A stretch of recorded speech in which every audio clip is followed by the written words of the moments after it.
जय Hind. Class 12 maths में अभी हम लोग फंक्शन को पढ़ रहे हैं और फंक्शन के जितने भी प्रॉब्लम को बना रहे हैं वो सारे आर.एस. अग्रवाल बुक से बना रहे हैं। पिछले 2 वीडियो के माध्यम से हम लोग फंक्शन के बारे में जाने और उसमें कुछ प्रॉब्लम भी बना चुके हैं। अगर आप पिछले वीडियो को नहीं देखे हैं तो निश्चित रूप से देख लीजिएगा। अगर आप लोगों को याद होगा, पिछला वीडियो देखे होंगे तो फंक्शन में जो आपका आर.एस. अग्रवाल बुक में जो पहला एक्सरसाइज है उसमें 4 क्वेश्चन को हम लोग डिस्कस किए थे। उसमें जो है आपका डेफिनेशन पर आधारित क्वेश्चन था और कुछ एग्जाम्पल आपको देना था, जैसे कि 1 फंक्शन क्या होता है, इंजेक्टिव फंक्शन क्या होता है यानी इंजेक्टिव फंक्शन उसको कहते हैं, ऑन टू फंक्शन क्या होता है जिसको हम लोग सर्जेक्टिव फंक्शन भी कहते हैं। ये सारे हम लोग को एग्जाम्पल देने थे, तो उसे निश्चित रूप से आप लोग देख लेंगे। अब आगे हम लोग बढ़ते हैं, उसके कुछ ही सवाल और लेकर जिसको हम लोग सॉल्व करने जा रहे हैं। यह हमने बोर्ड पर आप लोगों के लिए लिखा है क्वेश्चन नंबर 4 और क्वेश्चन नंबर 5। यह आपका फंक्शन में बुक आर.एस. अग्रवाल से एक्सरसाइज 2A को आप देखेंगे तो उसमें यह सारे प्रॉब्लम आपको मिलेंगे। हो सकता है कि आपके बुक में एक्सरसाइज का नाम 2A नहीं हो तो उसमें घबराने की बात नहीं है। आप जो है क्वेश्चन का मिलान कर ले कि यही सब क्वेश्चन है कि नहीं आपके आर.एस. अग्रवाल बुक में।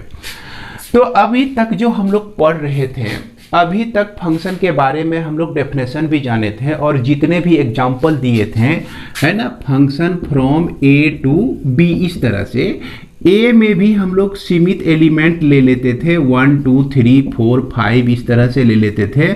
B जिसको कोडोमेन कहते हैं उसमें भी हम लोग सीमित एलिमेंट ले लेते थे, है ना। इस तरह से सीमित एलिमेंट ले लिए और उसके बाद पिक्टोरियल डायग्राम से इसको हम तरह तरह के, जैसे 1 फंक्शन, मैनी 1 फंक्शन, उसके बाद onto function, into function के बारे में बता देते थे छोटा छोटा एग्जाम्पल देके। जैसे 1 2 3 4 5 लिए हुए हैं और A B C D E F इस तरह से लिए हुए हैं। अगर एक एलिमेंट का इमेज एक ही बनता हो तो यह तो हमारा 1 फंक्शन होता है। उसके बाद अगर B का सारे एलिमेंट का प्री इमेज एग्जिस्ट करे, B का सब एलिमेंट का प्री इमेज हो, जैसे B के तरफ चले आइए, B के तरफ आ गए, उसके बाद A से पूछिए कि तुम्हारा प्री इमेज है, तो ये बोला हाँ, B भी बोला हाँ मेरा प्री इमेज 4 है, C भी बोला 1 है मेरा प्री इमेज। लेकिन यहाँ देखिए F का प्री इमेज नहीं है, तो जब F का प्री इमेज नहीं है तो इसको हम लोग ऑन टू फंक्शन माफ करेंगे, इनटू फंक्शन कहेंगे। तो इसको हम लोग क्या कहेंगे, इनटू फंक्शन कहेंगे। इनटू फंक्शन और ऑन टू फंक्शन को हम लोग राइट साइड मतलब कोडोमेन को देखकर पता लगाते हैं। और 1 फंक्शन और मेनी 1 फंक्शन को जानने के लिए हम लोग इसका डोमेन देखते हैं। तो ये सारा चीज हम लोग जान चुके हैं।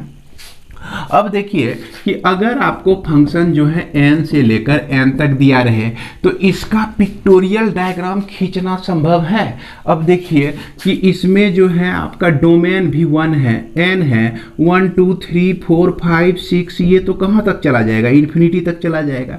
अब उसके बाद यहाँ पर दूसरा कोडोमेन भी आपका n ही है। अगर 1 2 3 4 5 6 7, यह भी आपका कहाँ तक चला जाएगा, इन्फिनिटी तक चला जाएगा। ये भी कहां तक चला जाएगा, आपका इन्फिनिटी तक चला जाएगा।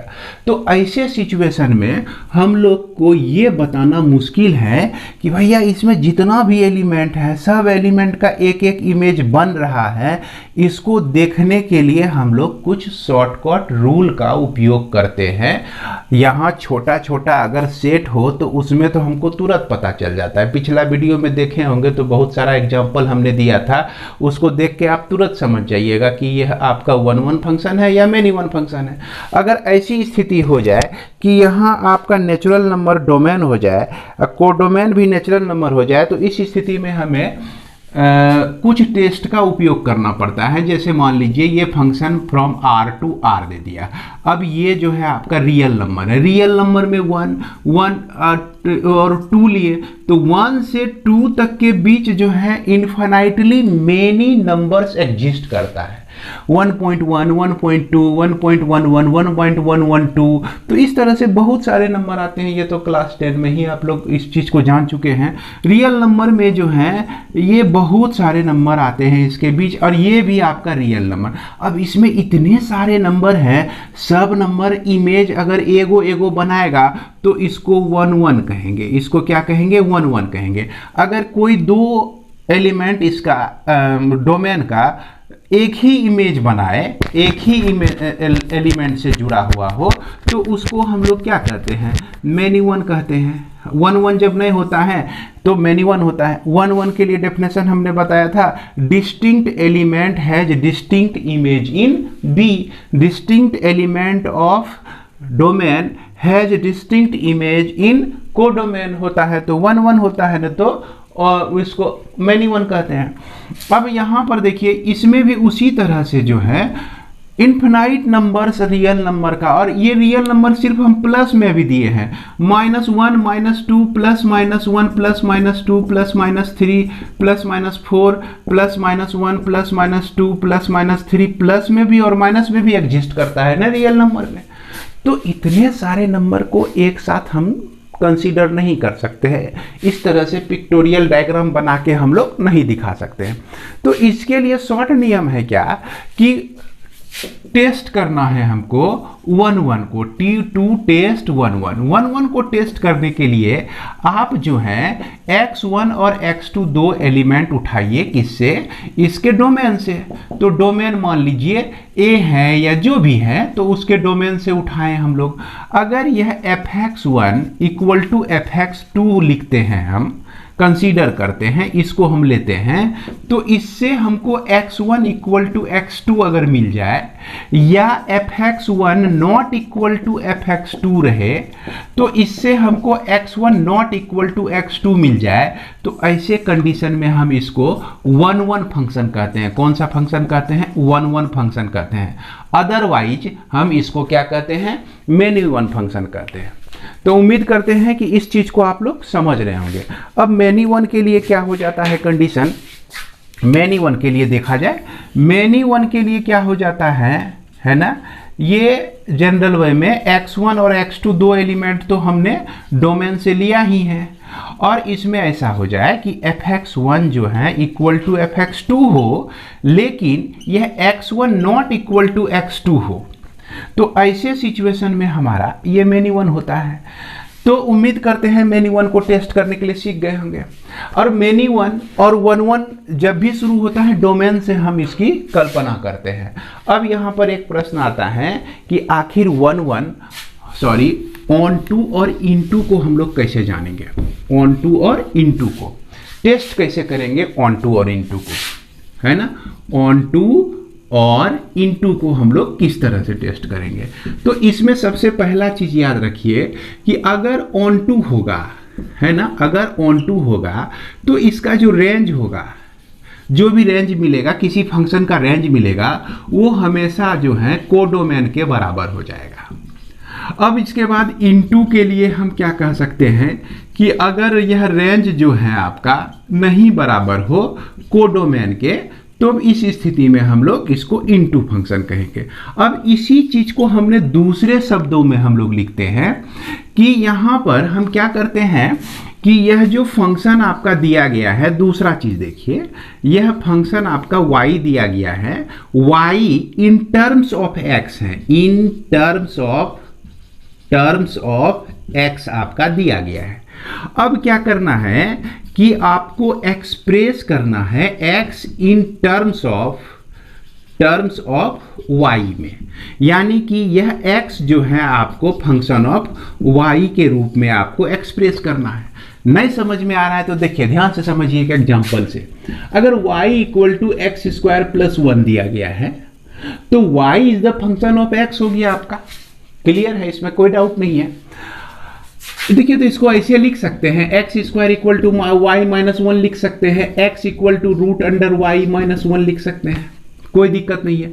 अब यह जो x है यह क्या है आपका फंक्शन ऑफ y है, फंक्शन ऑफ y है। तो इस तरह से हम लोग लिख लेते हैं express x in terms of y।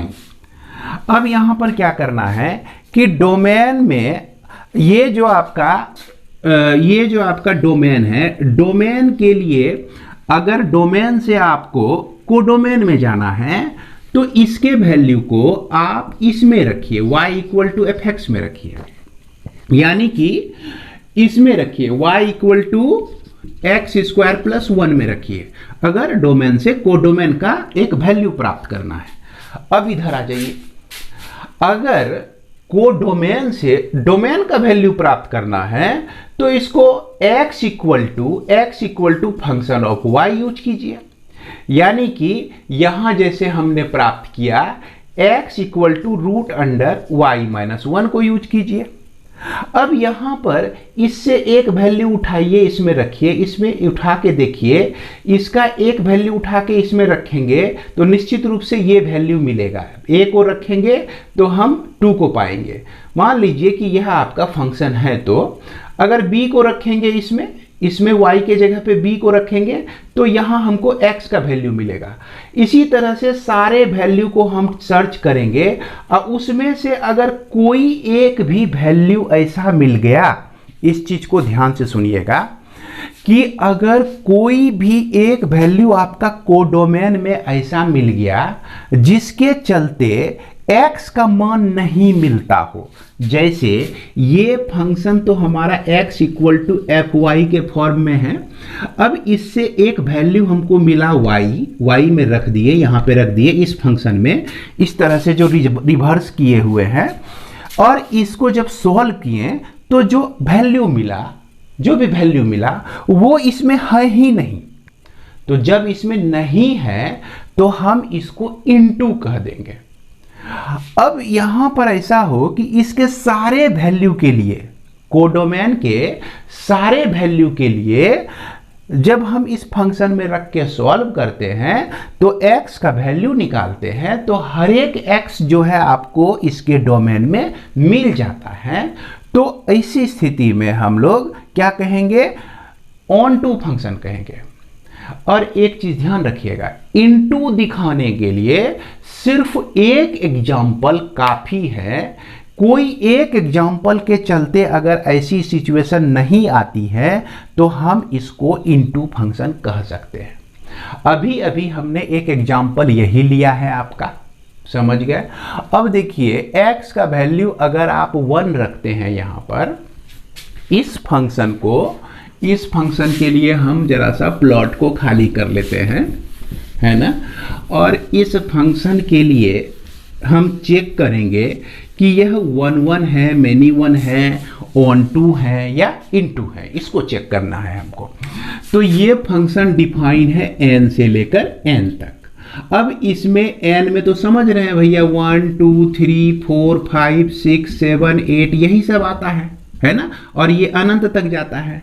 अब इसमें जो है हम लोग इधर से अगर फंक्शन को ले रहे हैं तो y equal to x square plus 1 को लेंगे, तो इसमें 1 को रखेंगे तो यह हमको क्या दे देगा, 2 दे देगा। अगर इसमें 2 रखते हैं तो यह हमको 5 दे देता है, यह भी नेचुरल नंबर है। अगर इसमें 3 रखते हैं तो यह हमको 10 दे देता है, यह भी आपका नेचुरल नंबर है। क्लियर है। तो इस तरह से हम देख रहे हैं कि हर एक वैल्यू का कुछ न कुछ हमको इमेज मिलते रहता है। अब यहां पर देखिए एक चीज सोचिए कि अब यहां इधर से हम लोग को सोचना, ये आपका क्या हो गया, ये बताया कि इस स्थिति में यह फंक्शन जो है आपका 1 1 होगा। क्लियर है, ये फंक्शन जो है आपका क्या हो जाएगा, 1 1 होगा। अब ऑन टू और इनटू को चेक करने के लिए हम लोग चलेंगे कोडोमेन में। कोडोमेन का नंबर उठाते हैं। कोडोमेन में तो 1 भी एग्जिस्ट कर रहा है, ध्यान दीजिएगा, कोडोमेन में आपका 1 भी एग्जिस्ट कर रहा है। और इसके लिए फंक्शन जो काम करेगा x equal to function of y के रूप में। अब यही चीज जो है इन टर्म्स ऑफ x था और यही चीज है इन टर्म्स ऑफ y, तो यही function in terms of y में हमारा इस तरह का हो जाता है, x equal to root under y minus 1 हो जाता है। क्लियर है। अब यदि इसमें 1 भी एग्जिस्ट कर रहा है, अगर यहां पर हम खुदा ने खास्ते 1 रख के चेक करते हैं तो ये रूट अंडर 0 आता है, तो बराबर 0 आता है। ई तो 0 आ गया, क्या जीरो आपका इस डोमेन में है? तो जब 1 के लिए इसका इमेज जो है प्री इमेज 0 चाहिए और 0 इसमें एग्जिस्ट ही नहीं करता है, तो इसका मतलब हो गया कि एक 1 ऐसा एलिमेंट है जिसका प्री इमेज एग्जिस्ट नहीं करता है।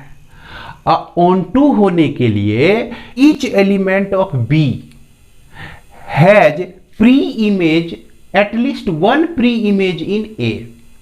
मतलब कि कोडोमेन का हर एक एलिमेंट का कम से कम एक प्री इमेज अगर होता है तभी हम इसको ऑनटू कहते हैं। लेकिन यहाँ तो 1 का प्री इमेज है ये नहीं है, तो इसीलिए यह क्या हो गया आपका इनटू हो गया। अब यहाँ पर देखिए कि रेंज जो है कोडोमेन के बराबर कैसे नहीं है। देखिए अगर हम कहेंगे कि भैया कोडोमेन क्या है, तो कोडोमेन में कहेंगे ना कि 1 2 3 4 5 6 7 8 अप टू इन्फिनिटी है, सब है। लेकिन अगर हम रेंज लिखने के लिए कहेंगे तो रेंज में हम 1 को शामिल नहीं करेंगे। रेंज में वैसा ही एलिमेंट को शामिल करते हैं जिसका प्री इमेज होता है, तो यहाँ 1 का प्री इमेज नहीं है। तो इस तरह से हम लोग कोई एक क्लू, कोई एक एग्जाम्पल देके साबित कर सकते हैं कि फंक्शन इनटू है या ऑनटू है। तो इस तरह से हम लोग इतनी बातों को ध्यान में रखेंगे। अब हम लोग बढ़ते हैं प्रॉब्लम के तरफ। तो ये जो आपका पहला नंबर प्रॉब्लम है, यह पहला नंबर प्रॉब्लम आपका बड़ी आसान है। यह RS अग्रवाल बुक का प्रॉब्लम है। तो ये जो आपका क्वेश्चन है, यहाँ पर सबसे ध्यान देने वाली बात ये है कि फंक्शन जो है R डिफाइन है और ये फंक्शन आपका दिया गया है। तो यहाँ 3 तरह का फंक्शन देख के घबराइएगा नहीं। और यहाँ पर देखिए कहा गया, अगर नंबर लाइन की कल्पना करें हम लोग तो -2 के बाद जो है आपका 3 का पोजीशन आता है। और ये क्या कहता है कि अगर x का वैल्यू -2 से छोटा लेते हैं, आप इससे छोटा लेते हैं, इधर लेते हैं, तो इस स्थिति में ये फंक्शन आपका काम करेगा। इसमें इसको काम पे लगा देंगे। अगर -2 से 3 के बीच x का वैल्यू रहता है तो वहां पर आपका x² प्लस -2 ये फंक्शन आपका काम करेगा। अब यदि 3 से ग्रेटर हो x का वैल्यू तो इस स्थिति में हमारा 3x - 1 काम करेगा। अब यहाँ पर हमको कहा कि f2 का वैल्यू निकालिए। तो 2 कहाँ है भैया? -2 से 3 के बीच में है 2, तो इसीलिए ये x² -2 को लेंगे, x के जगह पर 2 का स्क्वायर -2 रख के 2 निकाल देंगे। अब यदि कहेगा आपको कि f4 निकालिए, तो ये 4 का पोजीशन कहाँ है? ये 3 का बाद 4 होगा यहाँ पर आपका, तो 4 चला गया इस रेंज में, 3x - 1 के रेंज में चला आया। तो इस स्थिति में हमारा यहाँ पर ये फंक्शन काम करेगा, 3 × 4 - 1, तो ये आपका 11 हो जाएगा। अब यदि हमको निकालने के लिए कहे कि -1 का वैल्यू निकालिए, तो -1 जो है नंबर लाइन पे कहाँ है? तो -1 का पोजीशन यहाँ है, तो ये इसके बीच में है। यह फंक्शन इस -1 के लिए काम करेगा। तो ये x² - 2 यानी कि 1 का -1 का स्क्वायर -2, ये आपका 1 - 2 = -1 हो जाएगा। अब यदि आपको कहे कि f-3 का वैल्यू निकालिए, तो -3 का वैल्यू निकालना है, तो यहाँ पर देखिए -2, फिर तब -3 यहाँ आता है -3, तो -3 के लिए ये फंक्शन हमारा काम करता है। तो 2x + 3 = 2 × -3 + 3 यानी कि -6 + 3 = -3 हो जाएगा। तो इस तरह से हम लोग ये छोटे मोटा कॉन्सेप्ट को ध्यान में रखेंगे। इसके बाद हम लोग चलते हैं क्वेश्चन नंबर 5 में। ये कहता है कि so that the function this f(x = 1 + x² is many one और इनटू फंक्शन। सही बात है। तो यहाँ पर हमारा फंक्शन r से लेकर r तक दिया गया है। तो इस r में जो है बहुत सारे नंबर हैं, है कि नहीं? बहुत सारे नंबर की कमी नहीं है। इस R में भी बहुत सारे नंबर हैं और ये फंक्शन हमारा ये दिया गया है। तो इसको टेस्ट करने का शॉर्ट तरीका हमने बताया कि x1 और x2 जो है इसके डोमेन से हम लोग 2 नंबर को उठा लेते हैं और यहाँ पे पहले कह देते हैं कि x1 = f(x2) के बराबर है। तो इससे हमको क्या मिलता है कि 1 + x1 का स्क्वायर = 1 + x2 का स्क्वायर। देखिए 1 प्लस एक्स स्क्वायर है, एक्स स्क्वायर के जगह पे x1 का स्क्वायर हो जाएगा, x1 है, और यहाँ x2 रखे हैं तो यहाँ x के जगह पे x2 हो जाएगा, का स्क्वायर हो जाएगा आपका, यहाँ से 1 1 कट जाता है, और यह x1 का स्क्वायर माइनस x2 का स्क्वायर इक्वल टू 0 हो जाता है।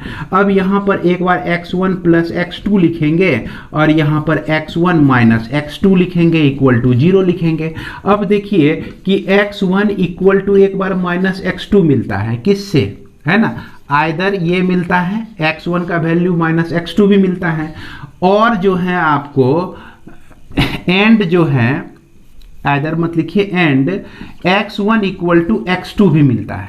तो यहाँ पर हम लोग क्या देखते हैं, x1 का दो वैल्यू मिलता है, एक बार माइनस x2 भी मिलता है, x1 का एक वैल्यू x2 भी मिलता है।